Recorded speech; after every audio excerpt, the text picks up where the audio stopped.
keys to the city, baby. When you see us, so you know you really viewing greatness in the making. Double up on facts we stating. Podcasting, cruise control, city, state, the nation. So what you saying, what we saying, prime information. Facts, topics, stipulations, first down, played it. Presenting topics from Kanye to Tom Brady. Facts, keys to the city, we unlocking the statements. And ladies and gentlemen, we are back. Clovercrest Media presents Keys to the City. I hope everybody had a very Merry Christmas from the Keys to the City family. I hope everybody enjoyed their holidays with their loved ones. The new year is coming. The decade is coming to an end. Boy, oh boy, we'll talk about that on Tuesday, on New Year's Eve. We'll talk about the decade in review. But what you think about it? The year's coming to an end. And everybody has some bad and some good years, right? I mean, Ted, did you have a good year? You look like you're going to have a better 2020. Big things are coming to you. Better things are coming in 2020. 2019 was a good year for me. It was a great year. It's a good year for people. Well, there was a person who had a very, very, very bad year. A pretty horrible year. And that's Antonio Brown. And you think about it from what a year was a year ago to now. You think about it. Last year this time, the Pittsburgh Steelers were fighting for a wild card spot. Or no, I should even say a division title, should I say. Not even wild card, a division title. And their best player, Antonio Brown, decides to miss team meetings and decides to not play and gets benched and doesn't play for week 17. And then when he goes to Oakland and all this and then all the ongoing stories. To think 1 year later, Antonio Brown could be playing for a Super Bowl champion, possible Super Bowl champion, the New Orleans Saints. It's unbelievable to think where a person's life was for the past couple months in this entire year, to hitting an all-time low just recently with family coming out, to think that he could possibly be the lasting image of the NFL 100 year as well. Take that in consideration as well. That this is the NFL 100th year of the greatest professional league in our country currently. To think that Antonio Brown, a man that has had a horrible year, has done bad things, is not a good human being, to think he could win a Super Bowl and be part of a Super Bowl champion. It's truly fascinating. It's unreal. You can't make this up. Yeah, but are you surprised anymore in the NFL? Are you surprised, and is it smart for the New Orleans Saints to make a move like this? Was it smart for the Cleveland Browns to re-sign Kareem Hunt after everything that we saw, even though he was going to be suspended for 10 games? This is different. This is different. Was it smart for the New England Patriots to sign Randy Moss in 2007? It's different. Was it smart for the Dallas Cowboys to take Terrell Owens when he couldn't make it in Philly after everything that he put it through? Teams in the NFL, if we have not learned one thing, we're going to learn this. They will do anything and everything to win a Super Bowl. And if that means taking the biggest jerk out there with the most talent, they will do it. They're not a thing. Murder, we've seen guys still play. Abusing women, drugs. I mean, how many times did we see Josh Gordon be suspended? But teams were willing to overlook it because of his natural talent and his ability to help the team win football games. And that's what we're seeing with the New Orleans Saints. We know what they are. They are a great team. They have a Hall of Fame quarterback. They have a star receiver in Michael Thomas, who's crushing it this year. He's the best receiver in the game. Without question, doubt, it might be the best offensive player in football. You can make the argument that his numbers speak for itself. Easily. Alvin Kamara has not been the same guy this year as we've used to seeing. Yep. Look at it in fantasy perspective. He's not been the guy that we all thought when we drafted him as the third best running back in fantasy, if you did. But this team, to get over the hump, to be able to beat the Green Bay Packers, because they're probably going to have to go to Green Bay because Green Bay's going to be the one or San Fran. Yep. You're going to have to do something special. And I think teams like San Francisco can match up well against the Saints. I think they have the personnel. That was an incredible game we saw in New Orleans that San Francisco won. Yeah. Okay? I think Green Bay has the same type of personnel that can match up in New Orleans, and they're going to have the advantage of being not playing in the Dome. They're going to be playing in Lambeau. To just close this out. So Antonio Brown gives them that edge, Trev. And I think if he can be smart and be just for like a next month. Listen, he's got to be good for 4 games, not 6 years, not 6 weeks, not 16 season or 16 weeks. Excuse me. I'm getting a little excited because I know what time it is. It's playoff time. Well, this is where we're going to see the this best is also, football. and if you don't get a chance to check out our show, you can check it out on Spotify and YouTube as well. Follow us at Keys to the City. This is a Football Friday. We're excited because this is Football Friday. We got a lot of great stuff, and I know we started with the Antonio Brown stuff, and it's big news because it's a Super Bowl type team making a major splash, possibly.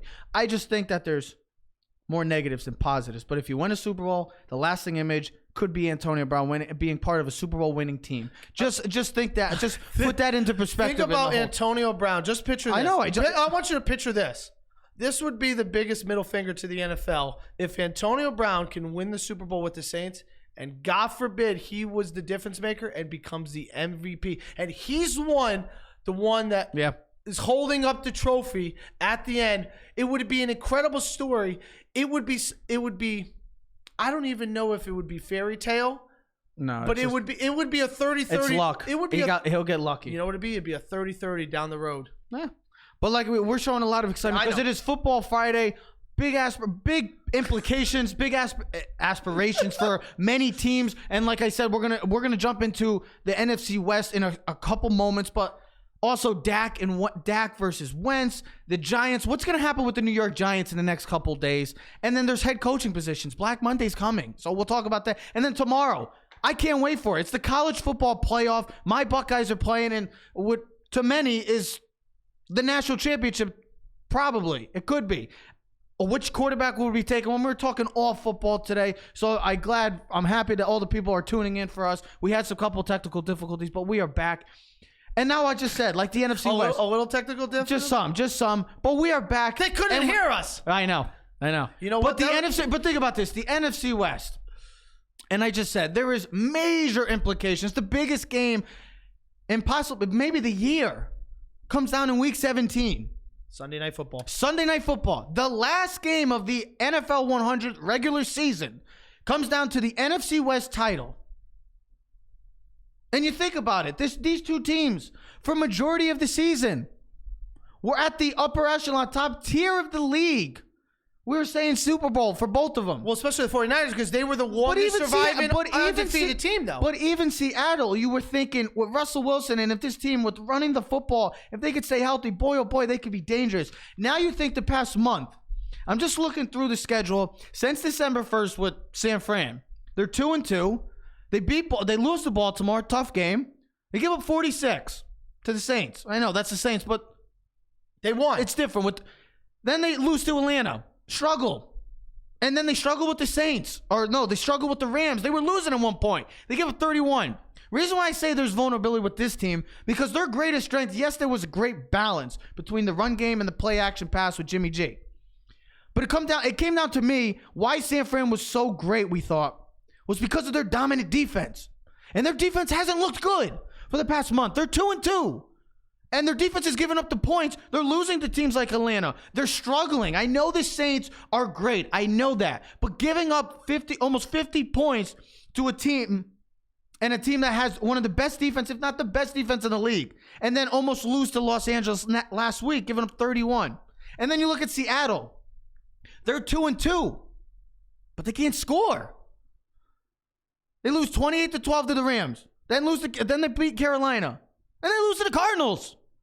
And the biggest thing, at home. They're losing at home. And they're losing at home. They're losing players too. Both teams are losing players. I think that's major players too. And then also, Russell Wilson hasn't thrown for 300 yards in the past month. You were saying that before. This is the guy that we thought at one point was the odds-on favorite to win MVP. And I'm not saying it's his fault. No, he's dealing with so many injuries. Only person I could compare that with is Carson Wentz, who we'll talk about in a couple minutes. But to see him with all these injuries, I mean, they just got Marshawn Lynch back. He hasn't played in a year. 14 months. It's fascinating to see this, and that Russell Wilson, I mean, right now, both teams, yes, they have great records, but they have major vulnerability spots right now and glaring holes right now going into when we should be playing the best and not going in struggling.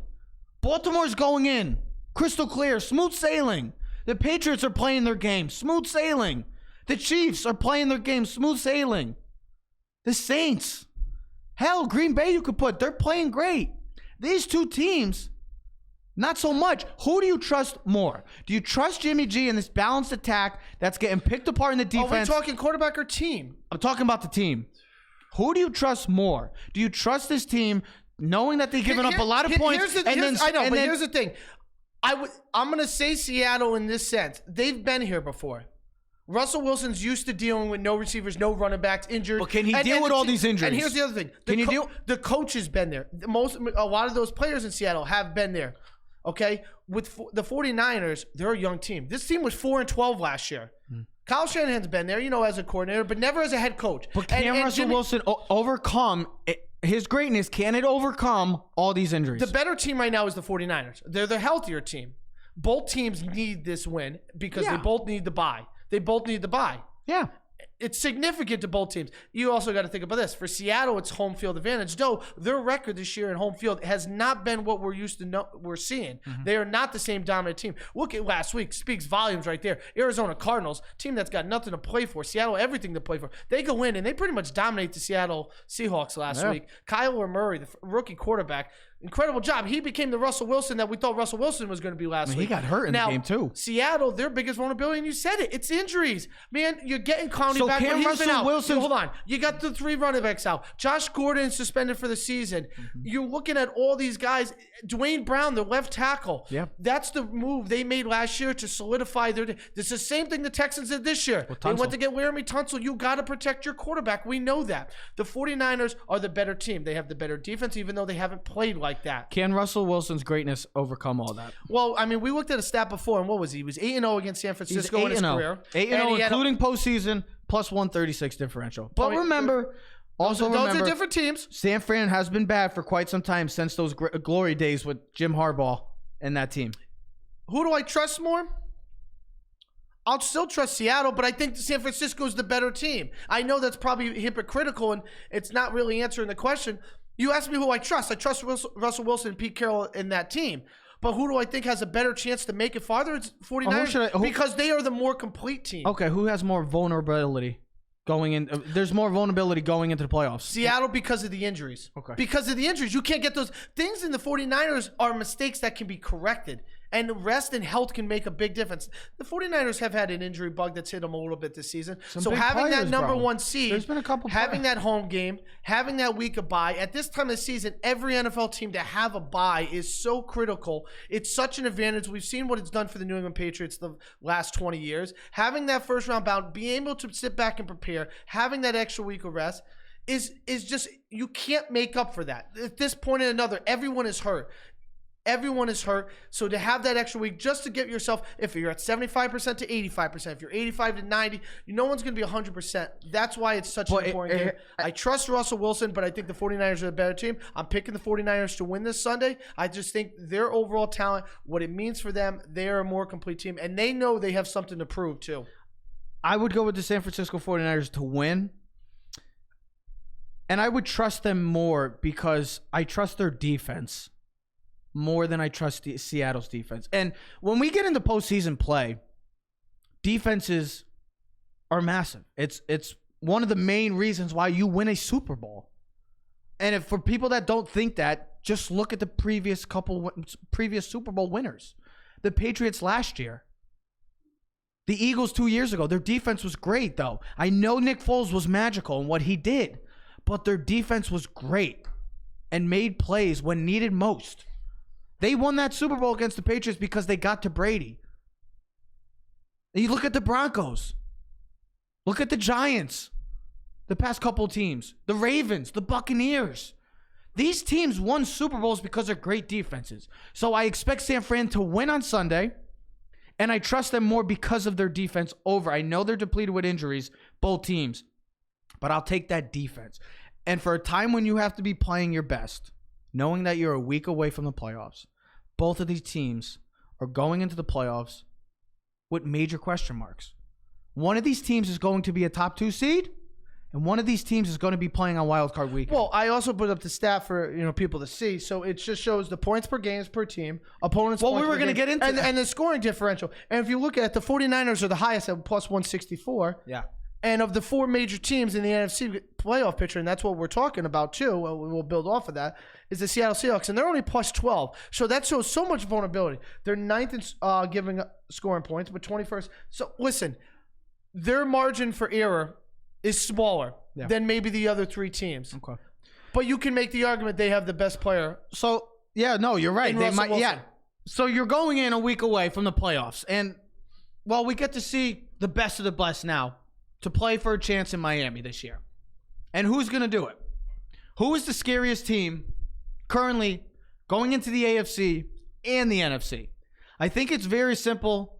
I think there's 7 teams that this argument is all about, but which one of those teams in each conference? There's 3 in the AFC, and then there's 4 in the NFC, and the 4 in the NFC right there. So I want to start with the NFC. And these have been the 7 best teams all year pretty much. I think we've always put them in the top 7. If we had our power rankings, they would be always in the top 7. What, the 4 NFC teams that we're 4 talking NFC and the 3. Just a different order. Kansas City, New England, and Baltimore. Those, and then those 4. The way I see it, it's So one AFC team, 4 NFC teams, and then the rest of the AFC. I still can't count out the Patriots. Yeah, but I'm going to put the 4 NFC teams before I put the Patriots. To my perspective. So who do you think the most vulnerable team you want to make an argument is the Patriots over Seattle. Okay, whatever. Then I'm putting Baltimore, the next 3 NFC teams, New England, Seattle, and then Kansas City. Who is the scariest team, do you think, going into the playoffs? I think it's Kansas City because... Really? For the AFC, it's Kansas City. I think it's a no-doubter it's Kansas City. Because they have... We could say Lamar Jackson... But he's never been in this situation. I saw when Mahomes did in the playoffs, and I saw what he's did in the snow 2 weeks ago at home, and I saw what he did in Chicago with weather. And weather's not an excuse. And now the excuse that Kansas City's defense is not good enough, go look at their last 5 games. Go look at their numbers on their 5-game winning streak. They're only giving up 9.5 points a game. Looked good. They've had shutouts. Yeah. Okay? They've given up 3 points in the last 2 games. They play incredible defense right now. Tyrann Mathieu, if he played like this early in the season, he would be a choice for Defensive Player of the Year. That's how good he's been when Steve Spags has moved him up. Spags being Spags. Well, you know what they did was he used to play deep in coverage. Now they moved him into the interior slot position where he's able to freelance along the line of scrimmage, blitz, and play zone. He was like that in college. He can do everything. So you look at their defense. Now that they got Terrell Suggs, they have Chris Jones. They have pass rush. They have Clark. That they Frank Clark. Yeah, Frank Clark that they took from Seattle. So they got the pass rush. They always had the offense. Okay? This team is vulnerable. And no one, unlike Baltimore, can score like Baltimore in the NFL, and that's the Kansas City Chiefs. We saw what they could do. If there is one team that can match Baltimore punch for punch, it's their offense. And Kansas City could beat them. And that's the team that I don't see New England beating Baltimore. I see the team that can beat them is the Chiefs because they can jump on. They're the only one of the big teams that beat them. Because they can go point for point with them. And if they're the type of team that can jump on Baltimore 4-0 and take Baltimore out of. But they're fast defensively as well. Kansas City. Yeah. Yes. And they can match them speed for speed, offensive versus defensive. The NFC for me, it's Green Bay. Because it's the Aaron Rodgers factor. Can he get onto that Aaron Rodgers role? See, this year he hasn't been Aaron Rodgers-esque. We're not, I said he's not 4,000 yards. He's not 40 touchdowns and 1 pick. He's been kind of pedestrian. He wasn't even that great in the Monday Night Football game against the Vikings. But if he could turn it on and rekindle some of that old juice. I think the thing that's going to get them. Devontae Adams and Aaron Jones has been such a That's what I think is the difference with Green Bay. And is that I think that's a good thing. I don't think they need to have Aaron Rodgers. He doesn't have to win them the football games. It's good. It's great to have Aaron Rodgers. Don't get me wrong. But to have a running game with Jamal Williams and Aaron Jones leading the pack, and that's how they won on Monday night. They ran the football. They controlled, but their defense is also getting good. And those signs of Preston Smith and Zadarius Smith have been unbelievable signings. They've been great for them. I like those two. I'm still going with the New England Patriots. I know it's because of the New England factor. Because it's just New England. I can't get over it's New England. We thought this time last year. Do you remember last time, a year ago, when the Miami Dolphins beat the New England Patriots on the Miami Miracle? Yeah, absolutely. And we were like, this team is different. They're not going to get there. They just don't have it in them. It's a different team. And what do? It's different. It's different when it hits January and February for this team for the past 20 years. They have the best coach for a reason. They have the quarterback of all quarterbacks. Mahomes is great. Lamar has been great this year. But you can't take away number 12. You can't. He's had the least amount of talent of any quarterback I've ever seen. And to see what he's been able to do for 20 years and dominate. I know. They're going to win 12 games again. They're going to win 12 games again for a team that everybody thinks is an offense that's inept at times. But yet they're still going to win. They won the AFC. Yes, they did find the running game against the Bills. They're still going to be the 2 seed. And that was a playoff game. Playing the Buffalo Bills, I know it's the Bills, but who cares? That was a playoff game against a great defense and against a team very similar to you. And that's what happened. They won. They won it because of they playing their style, their game. And that's why, yes, it will be extremely tough. Anybody that has to go to Baltimore, it's going to be extremely tough because Baltimore has looked like a juggernaut, a complete juggernaut, just like the Chiefs of last year. But this team, you cannot. I trust more. I trust more the Patriots going into Baltimore. Yes, they already played on Sunday night. Yes, they already got smacked around by the Baltimore Ravens on Sunday night. But don't give a Bill Belichick team a second chance. They're still the scariest team in the AFC because it's the Patriots. Say whatever you want. There's nothing to say bad about this team because they've done it. It's laughable. And then the NFC, I'm still going to go with the Saints. And I'm not even putting it with the the possibility of having Antonio Brown on the team. I just still I think they're the most balanced team of all the three. They still have Breeze, and that's the scary thing. It's not the Dallas Cowboys? Maybe. Never know. The reason why I say the Saints, and what did I say to you? The best thing that could have happened to this team is the Drew Brees injury. Yeah, because he's stronger down the stretch. And look how great he's been the past month. He's been dominant. We always talked about fantasy because we had him on a fantasy team. And we said, did you look at Brees' numbers? Did you look at what he done? I mean, he's unbelievable. And that's why I say, and that was always the knock the past couple of years with Drew Brees. He kind of wore down at the end of the season. Always faltered. Now he had rest. He had that 6 weeks of rest. Guess what? He's playing right now like the man. He's playing like he looks like the best quarterback in the league. He's playing great. This team is playing great. They can ever get Alvin Kamara, and it started last week against a good Tennessee team. He had a great game. They ever get him involved like he was last year, look out. And then their defense is one of the best, and they have the coaching. I'll take their coaching over any of the other 4 coaches. I'll take Sean Payton over the other 3. I would too. I'll take Belichick over Jim Harbaugh. And then I have Andy Reid third. John Harbaugh. John Harbaugh. I would take him over John Harbaugh. And you would take him over Jim too. Yeah, I would take him over Jim too. I don't know. And Andy Reid, I would take him over. I'll tell you one thing though. If there is one coach that can match Witz, it's Andy Reid. And then Witz. Oh, okay. Like the Utes, 2 Utes. You know what I mean? I just pulled the judge. Andy Reid and John Harbaugh match up really well coaching-wise against Belichick. Harbaugh has gone into New England and beaten him. Now, he won't have to this year. Nope.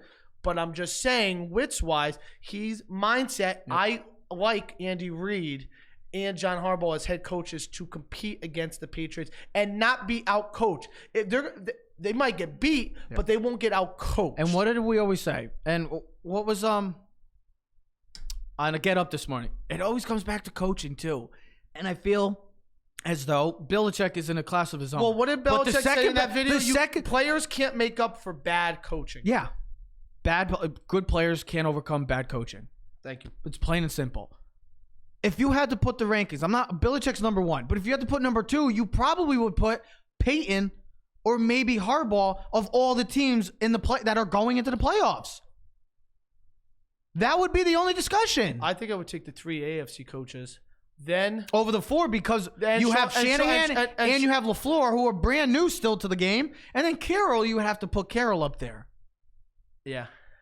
But those 2 teams, the reason why I picked the Saints and the Patriots is because they have the best coaching. And making coaching adjustments late in the playoff, in game, situational time, and there's no better team than the Patriots, and we've seen that. Yes.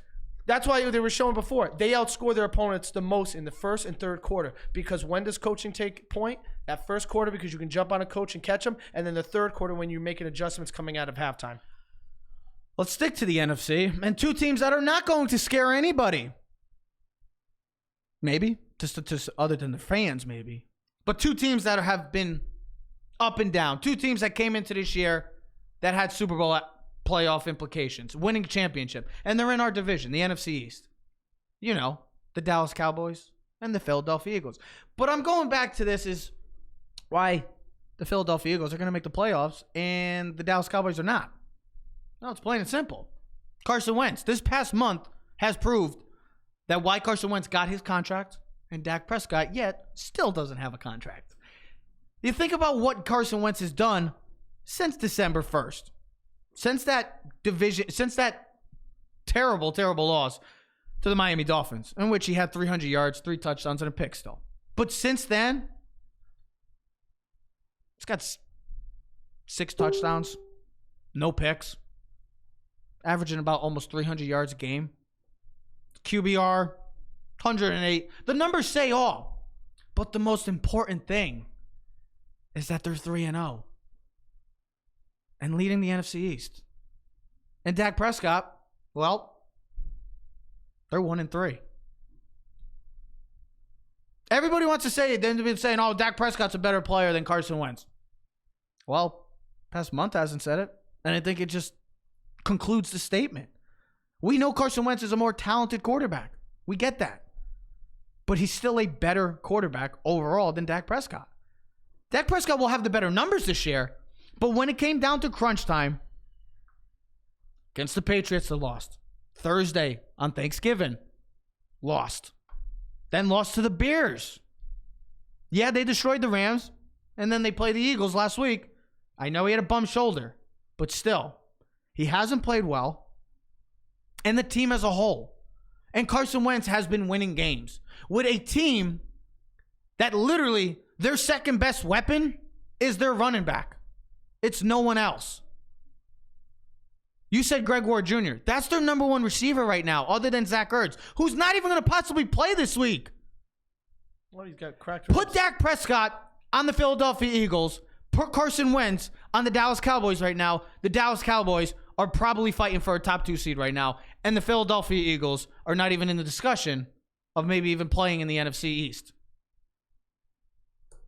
I don't understand why people even make this an argument anymore. He's a good quarterback, Dak. Don't get me wrong. Is he? He's a good quarterback. He's an above average. Listen, I don't think we should say the term. I think we should use that term lightly with Dak Prescott. I do not think he's a good quarterback. Then he's bad. He's either good or bad. No, he's an above average quarterback. Then he's good then. Above average is good. Is it good? It's B. It's B level. Carson Wentz has a talent. Mm-hmm. It's never been about talent. Carson Wentz, the more talented player since day one. That's why he went number 2. It's not about that. Dak has the better team. He has had the better team. He's like a closer to Derek Carr than he is to an Aaron Rodgers. And I'm talking about Dak Prescott. He needs a complete team to win you games. Mm-hmm. Carson Wentz's talents are there. The biggest knock of Carson Wentz has been injury or hasn't won the big games because Nick Foles got him in the playoffs and won the Super Bowl the first year, and Nick Foles won the playoff games last year. Carson Wentz has never played in a big game. Hadn't beaten Dallas that many times. He only beat him once beforehand. Okay? He didn't have a playoff win. Nick Foles got the wins. He hasn't. So we're waiting for Carson Wentz to produce at the level. See, when we look at Carson Wentz, we look at Aaron Rodgers, we look at Mahomes, we look at that type of the tools that he has, and the talent. Yes, yes. He's got the arm, he's got the athleticism. When we see Dak Prescott, does he turn the ball over a lot? Yes. Okay, Dak doesn't, but Dak can't win you the big ones. He beats the teams that he's supposed to beat. He's got one of the best offensive lines. He's got one of the best running backs. He has a number 1 receiver. He has a great defense, or had a good defense that was at one point we thought was going to be great. Mm-hmm. This year they played like crap. That's part of the reason why Dallas hasn't been the same, because they haven't been as dominant. Yep. The Eagles, with all the excuses, if Dak Prescott was on the excuses, it's the issues. Yeah, that but there's been had. excuses because Carson Wentz. We've used the excuse. If Dak Prescott was on the Eagles this year and late in the season, would they even be in a playoff race? Not a chance. And that game Sunday, if it was reversal roles, wouldn't have even been close. No. Carson Wentz won a game with a 4th-string receiver, a 5th-string receiver, his starting tight end with a fractured rib that didn't play much. Dallas Goedert, their number 2 tight end. How about that? Dallas got killed by Dallas. I mean, they got picked apart by Dallas. I mean, just think about how many guys have won with it. That's Tom Brady-esque type winning. Yes. Winning with no one. Yeah. And like I just said, the past month. Tom Brady's winning with Julian Edelman and who? Who? I mean, Sony Michel had a good game last week, but really, who's he winning with? Yeah. Who's the tight end? Do you know the tight end, folks? Ben Watson. Oh, Jacoby Myers. Winning guys like that. These guys are really scaring Philip me. Dorsett, N'Keal Harry. I mean, just look what the Patriots have done. But then look at the Eagles. And that's where it comes down to. When are you playing your best? The Eagles are playing their best right now.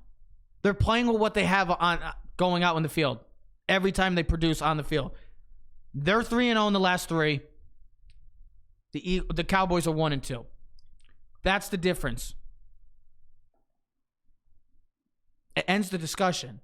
The Philadelphia Eagles should take care of business this week against a team that has no business being there, and that's the Giants. And they'll get into the playoffs. They should. And Dallas will have another year that, guess what? Dallas isn't in the playoffs. Not even in the playoffs. It's another year of just them being underperforming, overrated, and disappointing. And the Philadelphia Eagles also always win over them when it matters most because they got the coaching. Better coaching always wins in this league too. Coaching matters. Coaching does matter. And I just talked about the New York Giants. And like I said, there's no business for them to win this game. They shouldn't. The Eagles are still the better team. Even with a depleted team that they have right now, a terrible secondary, a terrible receiving core, they're still the better team because they got the better coaching. They have the better quarterback right now. The Eagles have no business losing this game. They should be in the NFC East. But I won't be shocked. They should be the NFC East. I won't be shocked. I won't be either. So the question remains. We are a couple days away. And this is kind of a two-part question because my next final part is the head coaching positions. We're a couple days away from the dreadful, and if you're a head coach that's on this, is the dreadful Black Monday. And we all know what that means. It means people lose jobs. And one of the big questions right now, specifically for us, because we are Giant fans, is what is going to happen in 3 days? What is going to happen come Monday morning? Will Dave Gettleman and Pat Shurmur still have a job? Still be with the New York Giants? There's major question marks. What is going to happen? What about the coaching staff? What is the ownership going to do? Are they going to pull the plug already and go back? I mean, I just think this could be a huge hit to Daniel Jones as well. You think about that. You never, as a team, you never want to be in this predicament right now. You don't want to be a team that gets a head coach and GM. You fire your past guy. 2 years later, you're doing again. It's just a whole nother project again. If you had you don't want to be in this predicament. But if you had a choice, personally, the way I feel, and I wish I was there even more advancedly to speak about it, was I think if you're going to do it, you got to do it in his rookie season. You don't want next year. If you're going to keep Shurmur and Gettleman for another season and it becomes a complete failure again, the more years that you put those two together, it's going to hurt him future. Where if you're going to make the move, make it now. Make it now. It's like a puppy. Make the move now. You can train them and get everything fixed before the crap hits the fan. Yeah. Let's do it now. Let's make the move. Now, the question is, do they go with both guys to leave?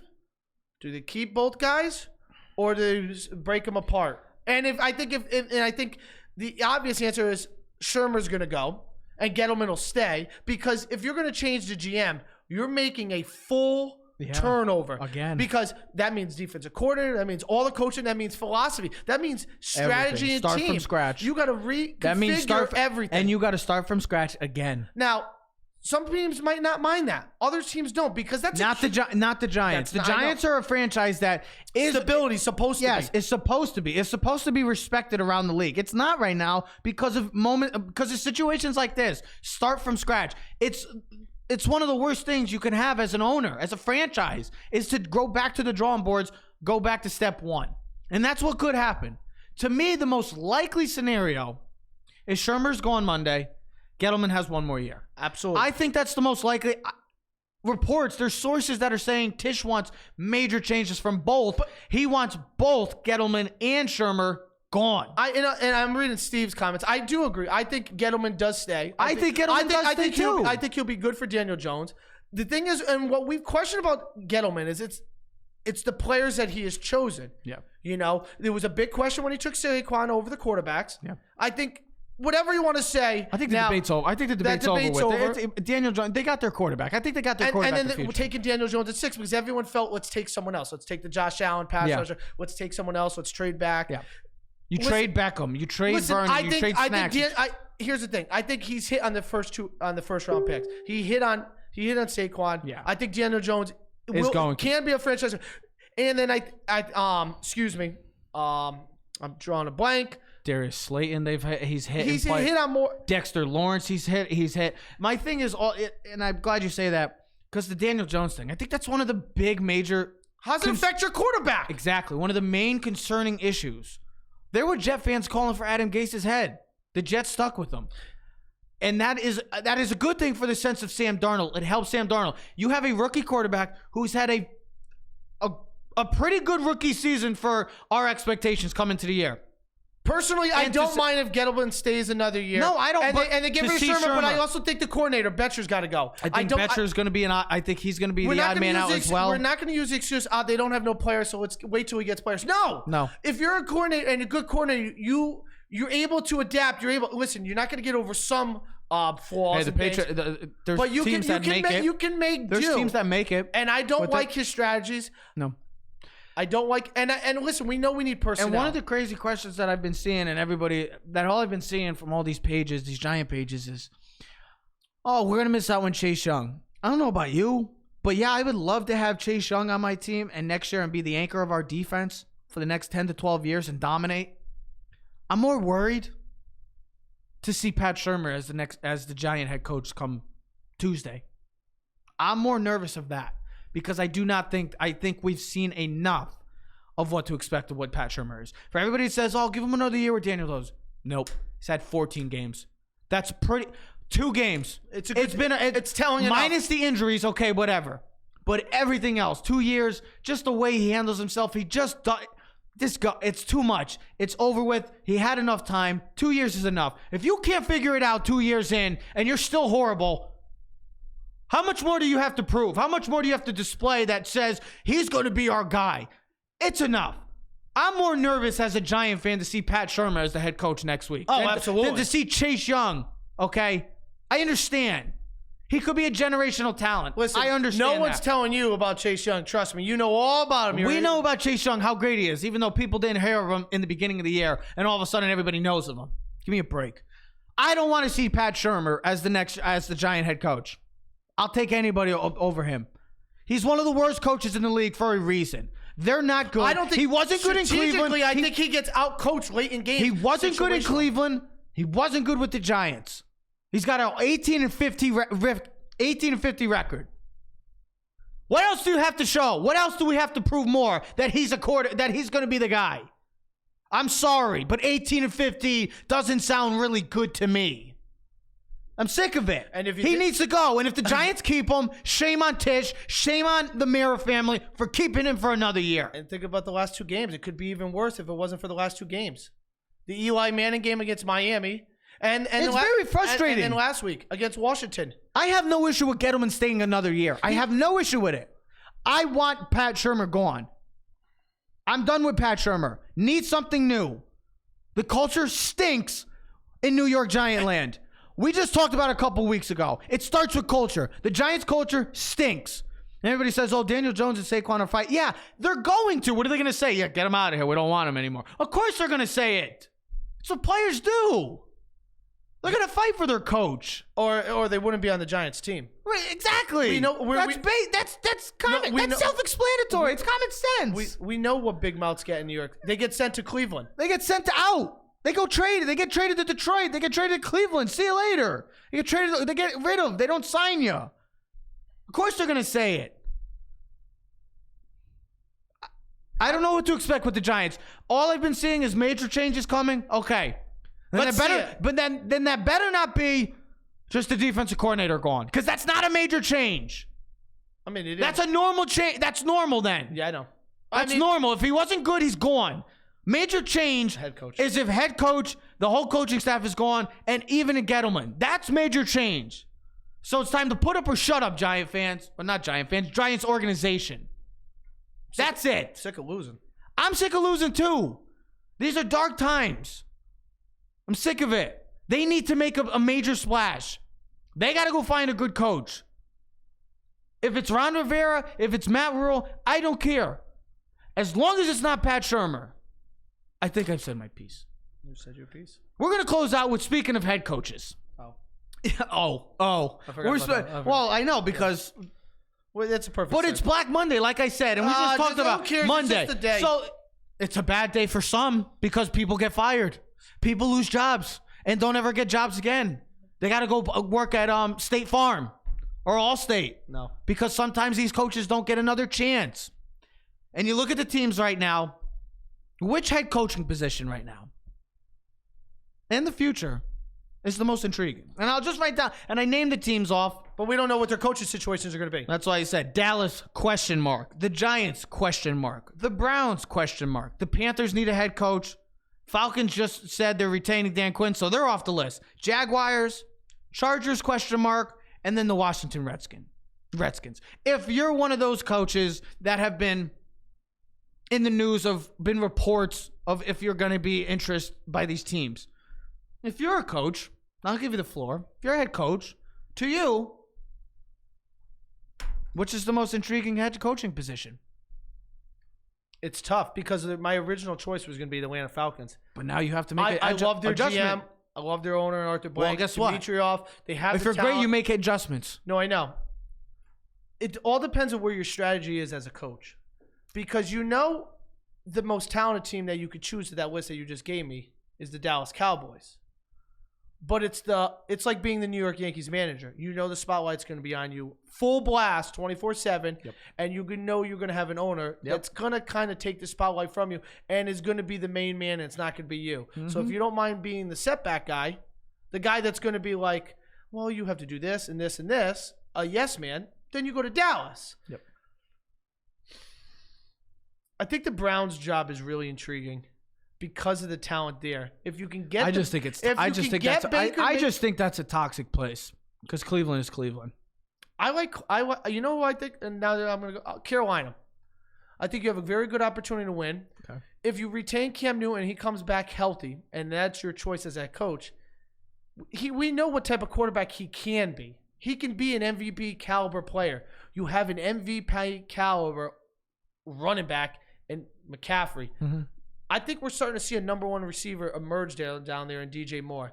They have still Luke Kuechly, who's not the same, but he's still a leader and a presence. They have Shaq Thompson, outside linebacker. Yeah. They have a good pass rush. Mm-hmm. You get a right coach, schematics, you change a couple things, you hit a couple pieces in free agency in the draft. I think that's a very intriguing team because let's say the Saints win this year and Drew Brees retires. Well, they're going to take a step back. Tampa Bay, I don't worry about. And the Falcons are coming off 2 disappointing seasons back to back. So if I'm looking as a Carolina fan, as a coach, as a thing, and I like the ownership. The ownership, very good ownership. They got a lot of money, investment. Okay. I think it's a very good opportunity job to win. And I think they got a big question lurking. What do they do with the quarterback? That's the perfect example. I think I would love that. So you look at all these teams. What's your team? Mr. Honestly, I'm going to look through every team. There's major issues with every team. I would think Dallas, the only reason why I say Dallas has an issue is because, look, you have to deal with Jerry Jones. That's what it comes with. If you're a guy that wants total control, you're not getting that. Just ask Jimmy Johnson. Just ask Bill Parcells. The Giants, you got Daniel Jones. You got Barkley. You got the Giant fan. It's Giants. It's the name, the Giants. Got the Maras, the Tisch family. The Browns, they're a toxic mess. They've been a toxic mess for years. The Panthers, Ted, I think that might be the most intriguing. And then the Jacksonville Jaguars. Jacksonville and the Chargers. 2 teams, they're just there. The Chargers have a terrible fan base. They made the worst decision to ever make the move to Los Angeles. It's been a complete disaster. Players are... it's a disaster there. And then Washington is just Washington. You got to deal with Dan Snyder. They've been a mess for so long. I mean, if I had to think of a team right now, looking at that list, I'd agree with you. I'd say the Panthers. I don't like any of these. Giants, I would love to be the Giants, but that's the Giants. You look at all these ones. I wouldn't want to deal with Dan Snyder. I wouldn't want to deal with Jerry Jones. The Chargers fan base is awful. They're just there. They're just right there. Jacksonville's the same way. Cleveland's toxic. And Washington is Washington. I would pick the Panthers. And you said it best. I mean, they have a caliber MVP type player, a guy you can build around in Christian McCaffrey. And then you have the big question going in. Do you decide to keep Cam Newton? It saves you a draft pick. It saves you to trade up possibly. It saves you future draft picks as well. But you could also trade him and never know what you can get. So it all depends what you're trying to do as a coach. I would agree I think with Carolina, you. Now I think the Chargers are very intriguing because you can look at it the same way you look at Carolina. You know, Phil Rivers, I think his show is over, but I think they retain him for another season. You're going to go into a brand new stadium next season. You have going with the Rams. Well, I know, just like the Giants, but you're going into a brand new stadium, so you're not going to have that difference of playing in a soccer stadium. I would agree. But I don't think Anthony Lynn gets fired this year. I don't. And that's why I put it. I would agree with you with the Carolina Panthers. That's how I feel. Time will tell. Black Monday's coming, and some guys are going to lose some jobs. Time will tell what happens. We'll see. Going to be a great weekend in the NFL. Can't wait. Week 17, the final season. Or not the final season. It's the final week of the NFL 100. So enjoy, ladies and gentlemen. We're going to take a break, and our one and only break. And when we come back, we're sticking to football. It's the college football playoff. Is this the best ever in the college football short history as well? And Joe Burrow, Jalen Hurts, who would you take between them two? Justin Fields, Trevor Lawrence, who would you take between them? And quarterback rankings. Dad, I want to know your quarterback rankings of the 4. We're going to talk all about that in our college football playoff preview. Keys to the City. We'll be right back, folks. You're listening to Keys to the City.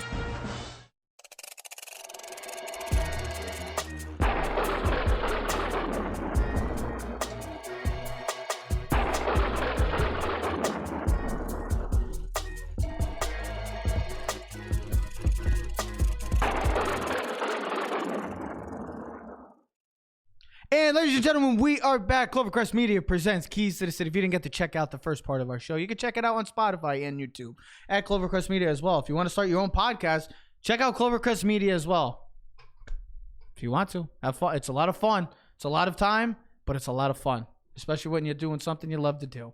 And boy, oh boy, speaking of loving, I love some great college football. And we are a couple out. We are T-minus 27 hours away, or 26 and a half hours away from the start of the 2019 college football playoff. Boy, oh boy, this has taken a hit the past couple of years if you think about it. The college football playoff the name sounds great. Some of the teams that have been in have been great, but it's always taken a hit in the ratings. It's always taken a hit because of the games just not being intriguing. It's not been interesting. But I think this year's going to be different. And it's very simple. Look at the quarterbacks. Look at the coaches. Some of the best coaches in college football. With the miss of Nick Saban, these are 4 of the best coaches. And then you have the 4 best quarterbacks in college football with the exception of Tua. Exactly. With the subtraction of Tua, these are the 4 best teams in college football with the exception of Alabama. And that's what it all comes down to. You want to talk about a sport that is driven by a position. And we see it every year in the draft, the money, they're always getting paid the most. It always comes back to the quarterbacks. And you look at it. You got the Heisman Trophy winner. You got the guy that finished second in the Heisman. You got the guy that finished third. And you had the guy in the beginning of the year that we all thought was the odds-on favorite. He's also a guy that's won 27 straight games. And maybe the best of the 4. Yeah, 28, going on 28. Well, the record's 29. He's won 24 straight. Okay. And he might be the best. I'm telling you, ladies, this is going to be a different college football. I will be stunned if those games tomorrow are bad because it was different. It's different when you get. Here's hold on. It's different in the past couple of years when you've seen quarterbacks like a Jay Coker or a Blake Sims or a Connor Cook, teams that have been in the college football playoff, Michigan State, Alabama, but not great quarterbacks. It's different with this. JT Barrett, who was good, who was very good. But this just feels different. These are probably, and these teams, the talent pool that's surrounded in these 2 games. Let alone, I didn't even mention that you probably have the 2 best defensive players in the country playing in these games and playing in the same game tomorrow. It's fascinating the amount of talent in this college football playoff. But like I said, it comes back to the quarterback play and how great these quarterbacks are. You get to see it's different because past years you had better the dominance though. But you had better quarterbacks past years, and this year that didn't make the playoffs. Yeah, that didn't make the playoffs always. This year you get to see Joe Burrow versus Jalen Hurts. You get to see the possible number 1 pick next year game number 2 in pick. Justin Fields versus Trevor Lawrence. And to think both of those guys were 1 and 2 in their high school recruiting class a year ago. Think about this. 3 years ago, since Ohio State lost that game to Clemson, those 2 teams have a combined record of 78-5. You want to talk crazy. About, you want to talk about dominance. Oh, you want to talk about a Clemson team that's been in their 5th straight college football playoff. You're talking about Oklahoma who's made their 3rd straight college football playoff. Jalen Hurts, think about it. He's been in it every year since he's been the starting quarterback. Crazy, right? Joe Burrow, the transfer quarterback from Ohio State that goes to LSU, that revolutionizes LSU's offense, that's the Heisman Trophy by the biggest margin, is now going to play the transfer from Alabama, who has beaten LSU twice as the Alabama quarterback. Now has a chance at Oklahoma with Lincoln Riley, the 3rd transfer quarterback in a row. I mean, the storyline, Justin Fields was at Georgia, and he goes to Ohio State after Joe Burrow transfers, and takes over the job and leads Ohio State to an undefeated season. It has 40 Joe Burrow touchdowns. transferred last year. Oh, I know, but you just think about what. But also, you got storylines with these quarterbacks. And also 3 transfers. 3 transfers. Yep. And then Trevor Lawrence, the guy who we thought was supposed to be the Mr. Everything this year, kind of fell back in the wayside. He's playing like it now. And he's had 24 touchdowns and 0 picks in the last 6 games. And not to mention, you have 2 teams that have been in every college football playoff since the beginning. They haven't been in all of them in every year. Clemson. 5 straight. Clemson's been I said that. Clemson's been in every one. Ohio State hasn't been there since. Oklahoma's been in 3 straight. Oklahoma's been in 4. And 3 straight. 4 of the 5. Okay. But I'm just saying, it's fascinating. Ohio State won the first one ever. Yes, I know that. And to see this now, like we've always had question marks going in. That's going into this play. For the past couple of years, it's always like, can Oklahoma do this? Or Kyler Murray, can he do this? But we always wanted to see. It's always about matchups, right? Well, here's the other thing. We always wanted to see Super Bowl. Is a great example of this. We always wanted, like last year, we wanted to see Brady and Breeze the past couple of years. We wanted to see Brady against Rodgers in the Super Bowl. Hell, in the NBA, we always wanted to see Kobe versus LeBron. We never got to see it. But it's different with this year now because you get to see the Joe Burrow versus Jalen Hurts matchup. You get to see Chase Young versus Trevor Lawrence, Justin Fields, Trevor Lawrence. And then you get to see Isaiah Simmons against and Chase Young, who probably are the top 2 defensive players coming into the draft this year. You're not even talking about this. I know. Derek Stingley, the freshman cornerback from LSU, one of the top-rated defensive players. First of all, of the LSU team, which is kind of crazy because his teammate Grant Dupree won the Jim Thorpe Award, which wasn't deserving. Okay, he's a first-round talent. You also got Stingley, who's going to be going against 2 first-round wide receivers in Justin Ross and T. Higgins. Who? Stingley doesn't play. No, I'm thinking of possible. You got those playing CeeDee Lamb. You got CeeDee Lamb. CeeDee Lamb against Stingley. Jeffrey Okudah is a top corner. He's going to be playing against top 5 pick. He's going to be going against those guys. Yes. There's so much talent on these 2 teams.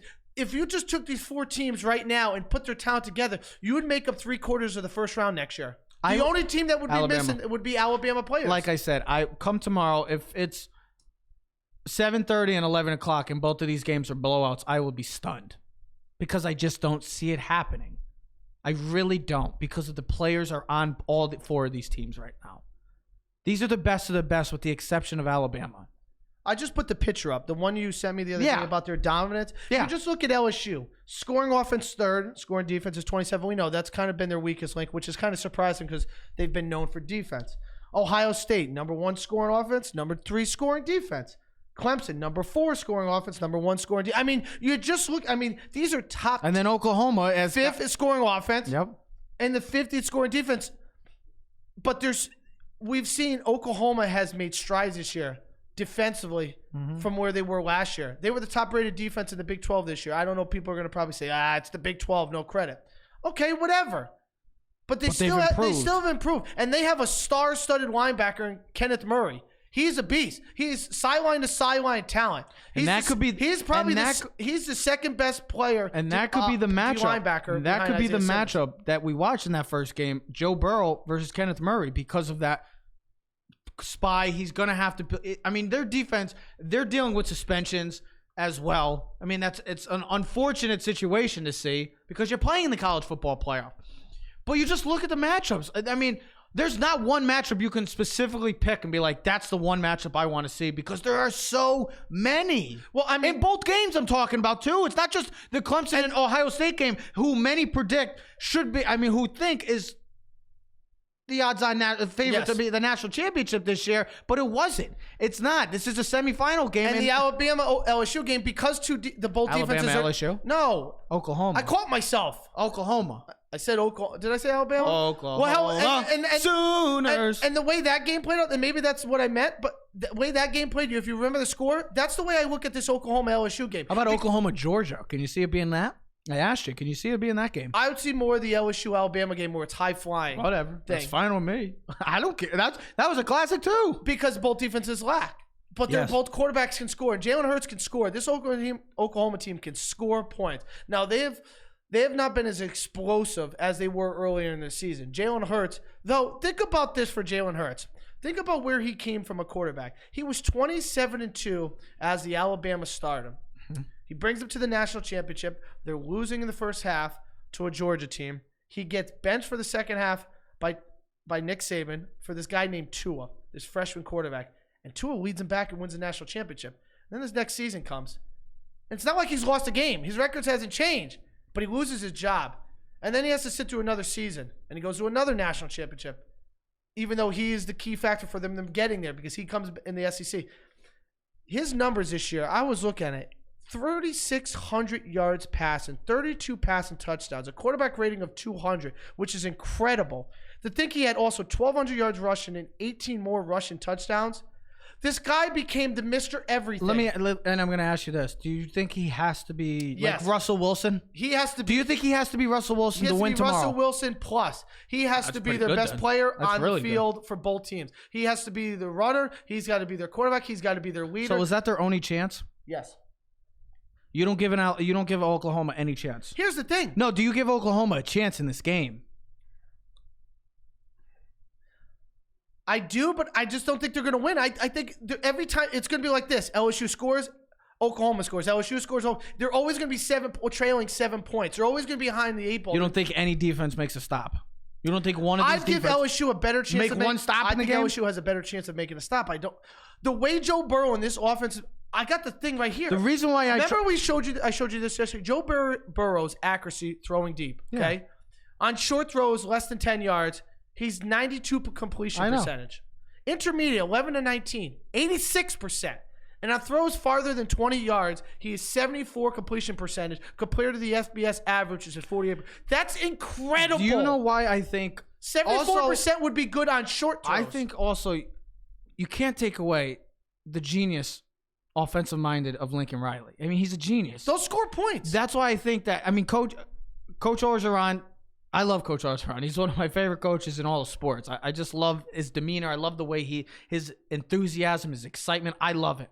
But Lincoln Riley, why are teams going after him? Why has his name been associated with NFL teams like the Dallas Cowboys, the highest of high teams? Let's see, because of his offense? Yes. And what has he done the last 3 years? Three transfer quarterbacks. What I'm asking you is you're not giving Oklahoma a chance, but you see a coach like that, and we just talked about coaching in the NFL. Coaching matters in sports. No matter the only maybe sport you could say is the NBA, because talent ultimately wins you games and championships. But Lincoln Riley, why has teams gone after him for the past couple of years? Because the way he coaches, the way his adjustments, the way he changes but their everything. Offense is. He's made Jalen Hurts into one of the most exciting players in college football.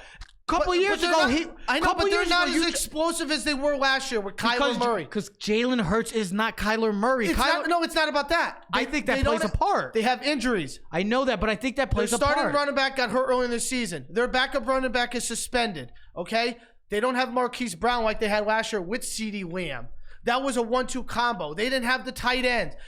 Jalen Hurts is the Mr. Do-All everything. If they could slow him down in the running game and make Oklahoma predictable. Do you know Oklahoma this year has more drives of 10-plus plays of touchdown drives than anyone in college football? They didn't have that last year. They were 3-4 plays, explosive, big play touchdowns. To be able to consistently do that against this LSU team, I think it's going to be harder. Okay. If they had last year's offense, I think they would be better fit because this LSU offense, I don't think can be stopped right now. They have all. If they win, we'll have to see because they're going to be playing either Clemson or Ohio State. No one has slowed them down this year. No one. Auburn was the closest to hold them to 23 points on a muddy, wet game down in LSU, and they missed opportunities early in the first half where they could have scored touchdowns and they kicked field goals. So let's stick to that game then.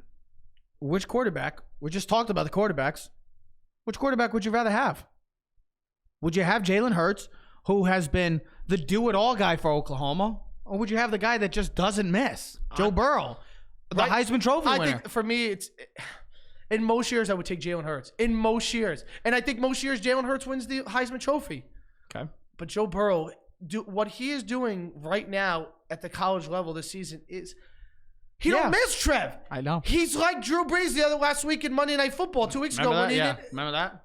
It's crazy. I mean, that's what he is. And he's more athletic. He can make plays with his legs. I've seen it. Go look up videos. He can run the football. Now, he's not Jalen-esque running the football, but he's athletic. And he breaks away from tackles and sacks. And he's smart. And I just read off three numbers. Smart, too. His completion percentage is incredible. Mm-hmm. It's not even close. It's. I don't think I could be this good in video game-esque if I was on rookie mode. That's how good he's playing. And every team that he played against, all these top SEC defenses, he has lit them all up. Georgia had no answers. He gained over 500 yards against Florida. He gained over 500 yards against Auburn. 500 yards against Alabama. They're putting up 30 to 40 points a game. They got 2 number 1 picks at receiver. Now, they have a question mark with their starting running back. We don't know if he's going to play. He's questionable with a hamstring. I think they should sit him. I don't think he's going to be the difference of why you lose the game. It's going to be because you couldn't make stops on the defensive side of the ball. It's not going to be because they're running. They have players that can run the ball. And guess what? When you have Joe Burrow at quarterback this year and you're putting up numbers like he is, I don't think it really matters who's your running back. I'm going to take Jalen Hurts. Now, I'm not taking Oklahoma. I'm taking Jalen Hurts because it's plain and simple. He's been there. I don't know what I'm going to see from Joe Burrow. I don't know what I'm going to see from this LSU team because this is new to them. This is new to them. First time ever beat. They're the newcomer. LSU. I mean, it's shocking. They're the newcomer, really? To think that a team like Michigan State made it to the college football playoff or Washington before an LSU team. They're the newcomer. I know Joe Burrow's been amazing. He doesn't miss. He doesn't. I get that. Trev, he's played his best games have been in the biggest games this season. He's been unbelievable. But Jalen Hurts has been to a college football playoff, has been to a playoff semifinal, has played in a national championship, has won a national championship. He's been through it all. He's been benched. He's won it. He's lost it. He's transferred. He's been through it, everything possible. Now, I'm not picking LSU. I'm not picking Oklahoma to win, and they're not the better team. I think Jalen Hurts, I would rather have Jalen Hurts because of his history and his experience in moments like this. How is Lincoln Riley and this team going to react? Because they've been there for so many years now. But also Ed Orgeron. How many? I mean, he's never been here either. They got to prove it too. So there's a prove it because Jalen Hurts is still got that chip on his shoulder. I think this is a different Jalen Hurts from 2 years ago. That's why this game. I mean, both games I could talk about these for days. The storylines. I mean, the coaching matchup. Yes. Lincoln Riley, the stud, and then you got Ed Orgeron, the LSU Tigers. Yes. You know what I mean? It almost feels like destiny. And Oklahoma, it's like. They're back again. Can they get over the hump finally? They're the kid that never goes away. He's just there, and he's good enough. He's always there, and they're good enough to be there. Yep. We're just always looking for excuses not to put them in there. And they average 43 points a game, and they can score at will. So I will take Jalen Hurts. I'd rather have Jalen Hurts as my quarterback. But I'm going to go with the LSU Tigers. I think that their offense is going to make more plays than the Oklahoma offense, and Oklahoma's defense is not going to be able to get off the field, kind of like last year's game. I don't expect it to be a blowout. I do not expect LSU to cover the spread. I do not expect a 2-touchdown game. I expect this to be a high-scoring game, kind of like what you just said with the Alabama game. I expect this to be a touchdown game, like a 38-31 game. I could see it happening. Oh, I see like 42-36. Okay, that's fine. And I could see those happening. And the reason why I'm going to pick LSU is because they are the better team, but they also don't have guys suspended. Yes, they have their running back. And they're big losses, too. But they're starting strong safety. He'll be out. He's their second leading tackler. Ronnie Perkins, who leads is their main defensive end guy who leads the team in sacks. He is going to be out as well. So those are two major losses on the defensive side of the ball. The other guys, you got a backup running back and another special team. Those are not as – you want guys that are key starters. When you're losing your sack guy in Perkins, and then you're losing your strong safety, those are big losses. I think at the end of the day, LSU has too much offense, maybe even more. I think maybe 42-32. I think it's around 10 points that LSU pulls away. I do not think LSU covers. I do not think it's going to be a 2-touchdown game. I think Oklahoma is getting a little disrespected because of the 14-point spread. I think it's a bit of a surprise. I do not see LSU as a 14-point favorite and 2 touchdowns better than Oklahoma. That's just me. So let's get over to the night game and the massive game. And this is to many, like I've been saying. This is the Super Bowl. This has been we all think this is the national championship. The winner of this is winning it pretty much. And can I say one thing? Yes. We started the show about this earlier in the college football segment. We were talking about why this season and this college football playoff is so incredible because of the quarterbacks. Mm-hmm. But we've never had a third seed like this before, ever. No. When we look at the number 1, 2 seeds in the last couple of years, they have been prohibitive Alabama favorites. and Clemson. And there's so much. Alabama and Clemson. And there's so much. No, because Alabama and Clemson played in the semifinals one year. Okay. Kelly Bryant 2 years ago. Yep. So I stand corrected. But there is this 3 seed and 4 seeds are different than most years. We've never looked at them as challenging the number 1 and 2 seeds. Mm-hmm. You think about this Clemson team. They have won 27 straight. Yep. Trevor Lawrence has never lost a game as a starting quarterback. Mm-hmm. They're the defending champions. They have all the statistics prove that they belong here. Mm-hmm. But everyone since that North Carolina game hasn't been a believer of this team. It's like not buying into the Patriots. They've been here. They've been in this moment. They've dominated. They won the championships. They're here because they got great coaching, great recruiting, and they just got great football players. There are so many stars in this field. Come tomorrow, it's going to be unbelievable. You think about it. These have been the 2 most dominating teams in college football throughout this entire season. I know Clemson had almost a scare against North Carolina, but ever since then, they've destroyed everyone. They haven't had a game. And Ohio State. Everybody wants to say, well, Ohio State struggled against Penn State a little, and they struggled against Wisconsin. That's why I think this team is even scarier than people are giving them, because of the factor that they have dealt with the adversity. They have faced a little challenge a little bit throughout this year. I've seen that. Clemson hasn't. Clemson's taking care of business every week other than that North Carolina game. And the reason why they've been dealt with challenges against top 10 teams. Wisconsin and Penn State, the 2 times they've dealt with it, they've overcome it. And that's scary to a team that's destroyed everybody on their schedule. Clemson hasn't. Now, Trevor Lawrence is remarkable. Justin Fields has been remarkable. Travis Etienne has been remarkable. J.K. Dobbins, remarkable. Isaiah Simmons, remarkable. Jeffrey Okudah, remarkable. Chase Young, I haven't even mentioned. There is so much great talent, but just so many great football players on one field. This is everything. If you want to see the pinnacle of what college football represents, watch the game tomorrow at 8:00 and watch. No, watch both games. No, I know, but you want to talk about. This is the best match. Other than Alabama, this is the best recruiting-wise, matchup. these are the 2 best recruiting schools in the country, only with Alabama and Georgia. Okay? Hold on, quick question. Do you think this is the best matchup in the college football playoff era? You can't count the national championship games. Do you think this is the best matchup in the college football playoff era? I got to watch the game.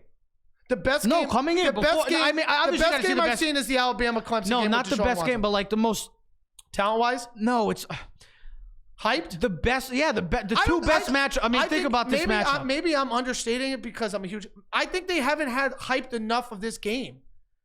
I feel like they've talked more about the NFL and other stuff and other crap. No, Also, I mean they have talked. This game is, I mean, what you would want to see in a football game. Like if you're a fan, this is what you go to see. This is not going to be a 31-0. This is get your popcorn ready. This Find will a seat not on be the a couch. 31-0 game. No. This will not be a 31-0 game. No. You can make the argument that these are the two best quarterbacks. These are the two best teams. They have the two best defensive players. They have the two best running backs in football. Jonathan Taylor. Don't forget. I mean, No, but I'm saying Travis Etienne. He was the ACC Player of the Year again this year. Yep. Second time. Mm-hmm. J.K. Dobbins would have been a Heisman finalist if it was any other year. Didn't even win the Doak Walker Award. Chase Young won the best defensive player. The second best defensive player is on the other side, Isaiah Simmons, who plays linebacker, cornerback, safety, DN. Sure, he does everything. He plays everything. I mean, these were the number 1 and 2 recruits in college and high you school. didn't even talk last about year. the receivers. I mean, There's receivers. I mean, there's so much talent in this game. and then the coaching. Ryan Day has been an incredible They signed him as a co-offensive coordinator after that 31-0 game, and since then he has and he made Dwayne Haskins throw for 50 touchdowns. That doesn't happen. Re-energized the Ohio State offense, and it's changed the game. And then you have, I mean, what else do you have to say? You have Dabo Swinney. You have Brett Venable. I mean, these are two of the best at their positions. Can we talk about that quick for a second before we answer this question? I will say, for this question, I would take Trevor Lawrence over Justin Fields. Okay, but hold on. Give me what you're going to say. What we talked about before. Remember we talked about the Georgia thing, the situation. I know this is off topic, but we said, when you come to a situation like this, look at where Ohio State is. Ohio State to be able to lose Dwayne Haskins and pick up Justin Fields in the transfer portal. You think about the other two quarterbacks in the other games. What Jalen Hurts has done for Oklahoma. Yeah. To lead them. Yeah. To leave Alabama to go to Oklahoma. Yep. For Joe Burrow, who was on that Ohio State team 2 years ago, to now be transferred at LSU and to reinvent himself to be the Heisman candidate, and he's going to be the number one pick for the Bengals. Yep. Speaks volumes. And we talked about, like I said, and I'm not trying to change it, but like Georgia. Sometimes you have quarterbacks in the thing. I've already said it. If Georgia had Justin Fields, they'd be in the national championship. Alabama made this switch to get rid of Jalen Hurts for Tua for a certain reason. Yep. Dabo Swinney last year, Kelly Bryant had led them to the Sugar Bowl the year before, and they lost College to football Alabama. playoff. Yeah. And then him and Trevor Lawrence played the first 4 games. And then Trevor Lawrence got the start against Georgia Tech and lit him up. And it's been bye-bye. And 24 straight wins by Trevor. I mean, it's incredible. No, I know. And you got to sometimes make the big move to get these. And you look at where these teams have because of these quarterbacks. What the transfer portal has done for college football. I think it's drastically helped these teams. And I think as a coach, you got to realize what's better. Dabo Swinney realized that Trevor Lawrence was the difference maker that was going to get them over the hump. Yeah. Wasn't going to be. Yeah. If Georgia had a guy like Justin Fields, they might be in this game. No, there's no might. They would. 100% they'd be in. With the way that team was that talented, trust me, they'd be in the national championship. I put them in the national championship. But it just shows what the transfer portal and done with the quarterback. It's become the biggest free agent market, in the college football game. Yeah. It's game changing. It's been game changing. I mean, the past 3 Heisman winners have been all transfer quarterbacks. Just saying. I would take Trevor Lawrence as well over Justin Fields. I mean, he has everything you want in a quarterback. Literally, he's everything you want. Justin Fields is remarkable. Don't get me wrong. I love Justin Fields. I'm so thankful. But I think he still has some things that he needs to work on. Of course, in his game. but I'm so thankful he's an Ohio State Buckeye. I'm very appreciative to see him as our guy. And to think both of those guys are going to be back next year. Yeah, both of them will be the front runners for the Heisman. Both of them might be the 1 and 2 pick next year in the NFL draft. Absolutely. But I would take Trevor Lawrence. And my next question is to rank the 4 quarterbacks. For college football fans, try to rank the quarterbacks of these 4 teams. Good luck. Because it's not as easy as you think.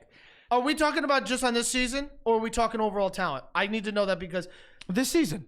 This season, Joe Burrow has to be number 1. What he has done in this season, he has to be number 1. What was your ranking when you had it? Overall talent, I said.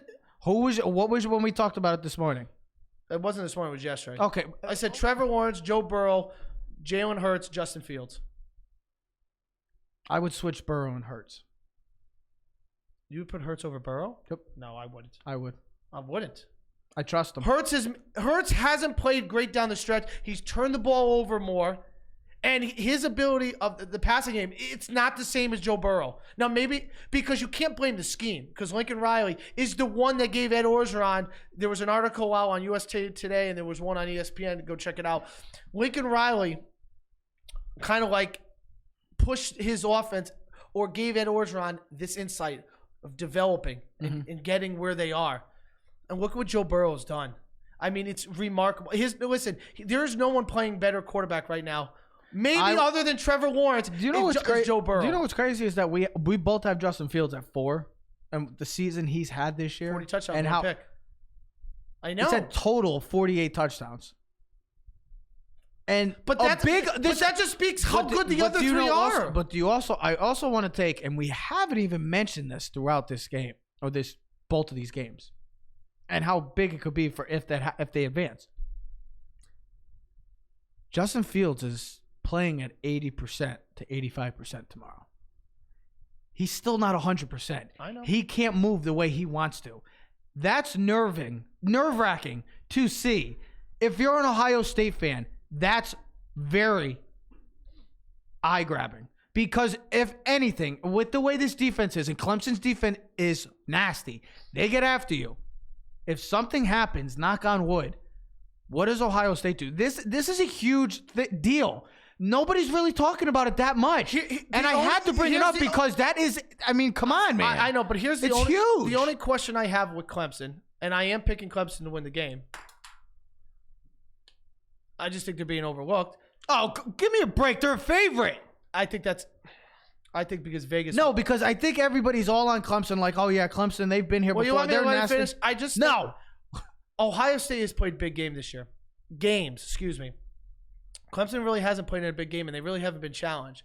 And you just wonder, at one point or another in the game when it's a tight game, does it affect Clemson at all? Maybe it doesn't because they have a team that's been there before and they have a coach. But what if the game is late in the third quarter and it's 24-24? Or in the fourth quarter or something? Because Clemson really hasn't been challenged this year. So will that play into effect into the game? Because do you want to go through the season unchallenged? So are you picking Clemson or are you picking? I'm still picking Clemson to win. Oh, okay. I just didn't understand. I don't know who to pick. I want to pick Ohio State for you. I think that they might be the better. That's brotherly love, ladies and gentlemen. Did you hear that? He wants to pick Ohio State for me. That's weird. They might even be the more complete team than Clemson. I don't know how you really deciphered this. I mean, if you lined up the two teams and you went roster by roster, Ohio State has a good offensive line. I think the difference is going to be in this game, and I'll take it from Louis Riddick this morning. It's going to be the O-line and D-line. What offensive line can protect their quarterback? Because Trevor Lawrence sits pretty in the pocket. They haven't faced the pass rush like Ohio State leads the country in sacks at 51. Chase Young has 16.5. Yep. He is the most dominant player in all of college football over the quarterbacks. That's what's crazy. Chase Young is the best player on all 4 teams. Yeah. So what does he do on the defensive line that affects Clemson's offense? Does it affect their running game? Does it affect their passing game? And that's a huge. Now, Clemson, they haven't faced an offense like Ohio State all season. That can match them At least Ohio State's faced good defenses that can match them point for point. Yes. And for talent. Yeah. And that Penn State-Ohio State game was a close game. But because Ohio State made mistakes. Yeah. They shot themselves in the foot. So how does that all pan out? Justin Fields, can he hold the ball on runs? Don't fumble the ball. O-line, D-line, who's going to protect Trevor Lawrence's side? Mm-hmm. How do you handle Clemson's pressure? They got the number 1 score in defense. How do you match up? I mean, that is what I'm saying. There's so much to talk about this game. So we have our national championship, I expect. You have LSU. My ideal national championship would have been this game. It would have been Ohio State, the number 1 seed, playing Oklahoma, and LSU playing Clemson. Yep. But that's not what we're going to get. We're going to get LSU, the home team, and the Sugar Bowl against Clemson. To my point of view. And if you're going to beat the champ, or if you're going to be the champ, you got to beat the champ. And LSU, if they want the title. If you want to beat the man, you got to beat the man. Yeah, there you go. I got you, bro. Thanks, bro. Obviously, we're both on LSU, the Tigers to win. And, of course, I'm going with my Buckeyes. They stay undefeated. They stay dominant. I do not expect both. I expect both games to be, as a college football fan, I'm hoping that they're instant classics. I'm very excited for this. Quick, before we end, which conference needs to win more? Is it the Big 10 or the Big 12? Think about this. Hold on. Big 12, Oklahoma has been the one team that's been there. They lose every time. They're one and done. They've been there 4 times. Lost to Clemson the first time. Lost to Georgia. Lost to Alabama. Are they going to lose to LSU? And then the Big 10, the past 2 times they haven't scored a point in the past 2 college football playoffs. But they do have a national title. They do have the national title. Yes, they have the first. They hold that. And I think, yes. Excuse me. And I think with Ohio State, if they lose a close heartbreaker to Clemson, it's no fault to them. Okay. Oklahoma, though, if they get blown out again, and when I say blow out more than 10 points, because that's what I consider, you lose by double digits, you're getting blown out. Doesn't have to be 20 or 30 points to be a blowout. You lose by double digits, that's more meaningful because, okay, we've seen the same story. You've been there now 3 times in a row. You've gotten beaten by double figures by both times, by 3 teams. That's a team in the conference that needs it more so because they're going to get disrespected. Ohio State's not going to get disrespected.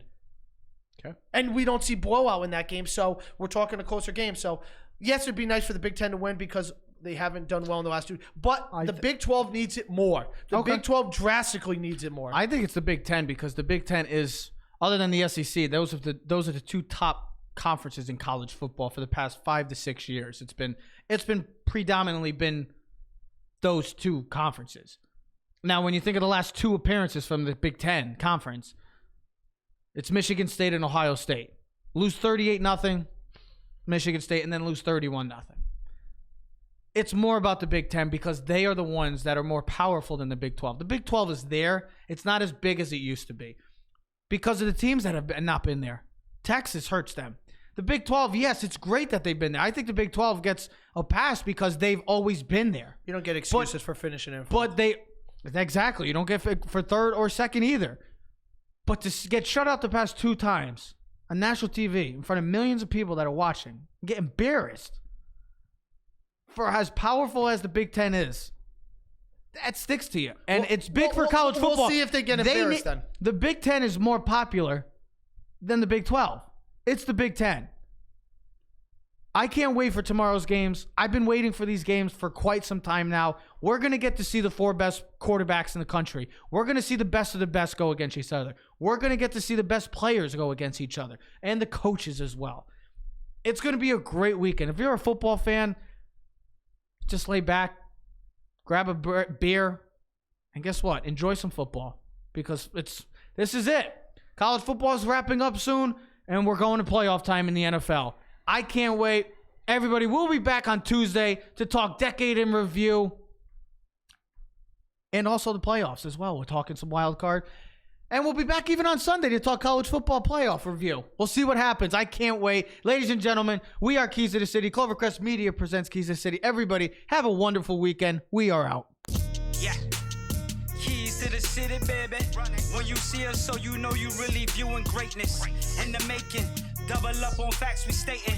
Podcasting, cruise control, city, state, the nation. So what you saying, what we saying, prime information.